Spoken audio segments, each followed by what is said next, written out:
क्या जापान अब सिर्फ अपनी रक्षा नहीं बल्कि दुश्मन पर दूर से हमला करने की तैयारी भी कर रहा है? एशिया प्रशांत क्षेत्र में बढ़ते तनाव के बीच जापान अब अपनी सैन्य रणनीति में बड़ा बदलाव कर रहा है। रिपोर्ट के अनुसार जापान अब ऐसे लॉन्ग रेंज मिसाइल सिस्टम विकसित कर रहा है जो दुश्मन के ठिकानों को सैकड़ों और हजारों किलोमीटर दूर से निशाना बना सकते हैं।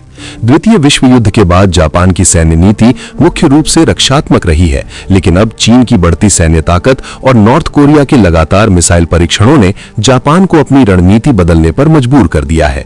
इसी कारण जापान अब काउंटर स्ट्राइक कैपेबिलिटी विकसित कर रहा है। इसका मतलब है कि अगर जापान पर हमला होता है तो वो दुश्मन के सैन्य ठिकानों पर सीधे जवाबी हमला कर सकता है।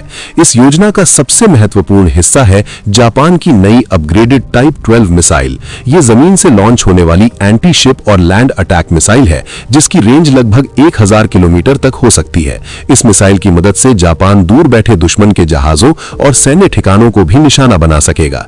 इसके अलावा जापान अमेरिका से टोमाहॉक क्रूज मिसाइल भी खरीद रहा है। रिपोर्ट के अनुसार जापान लगभग 400 टोमाहॉक मिसाइल खरीदने की योजना बना रहा है।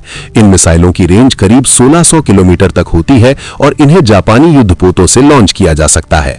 इतना ही नहीं, जापान भविष्य के लिए एक और नई लंबी दूरी की स्टैंड ऑफ मिसाइल भी विकसित कर रहा है, जिसकी संभावित रेंज लगभग 2500 किलोमीटर तक हो सकती है। अगर ये योजना पूरी तरह सफल होती है तो जापान की सेना एशिया प्रशांत क्षेत्र में लंबी दूरी से सटीक हमला करने में सक्षम हो जाएगी।